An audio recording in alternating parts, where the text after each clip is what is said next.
नासिर भाई मामला ये है कि इन्होंने ना रात को 2 बजे मैं बैठ के काम कर रहा था अपनी क्लाइंट्स के साथ, इन्होंने 2 बजे कोई 30 से 35 पुलिस मुलाजमान आए हैं मुख्तलिफ थानों से, इन्होंने मुझे उठाया मेरे चैम्बर से, मेरे क्लाइंट्स के साथ मेरे सारे वुकला जो एडवोकेट एसोसिएट थे उनको भी उठा लिया। सही है।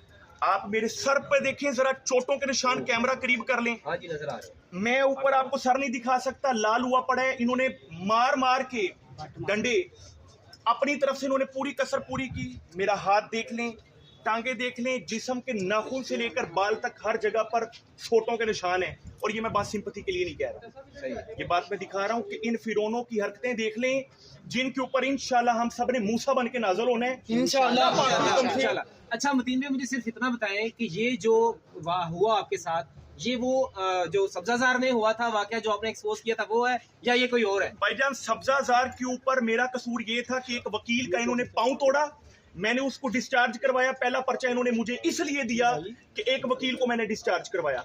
आज के ऊपर मेरा पर्चा इन्होंने इसलिए दिया कि मैंने जेल की वीडियो बनाई जिसके अंदर मैंने बताया कि जनाब आईजी पंजाब साहब, ये देखें मुर्गियों के डरबों की तरह आपने बद्दों को अंदर बंद किया हुआ है, इसकी हालत देखें कितनी खराब है। आप वीडियो को जरा जाकर मेरे सोशल मीडिया पेजेस पर देखें। इन्होंने कहा कि आपने अदालती हुक्म की खिलाफ वर्जी की है। सारी रात इन्होंने मुझे मारे। इन्होंने बाहर, आपको किस जगह पे रखा है इन्होंने? थाना सांदा के बाहर इन्होंने जमीन पर लटा कर, मेरे आप कपड़े देख लें, मेरी आप शर्ट के बटन देख लें, जमीन पर लटा कर इन्होंने रोजा रखा है आपने? रोजा रखा? अल्हम्दुलिल्लाह, अल्लाह पाक की हुक्म।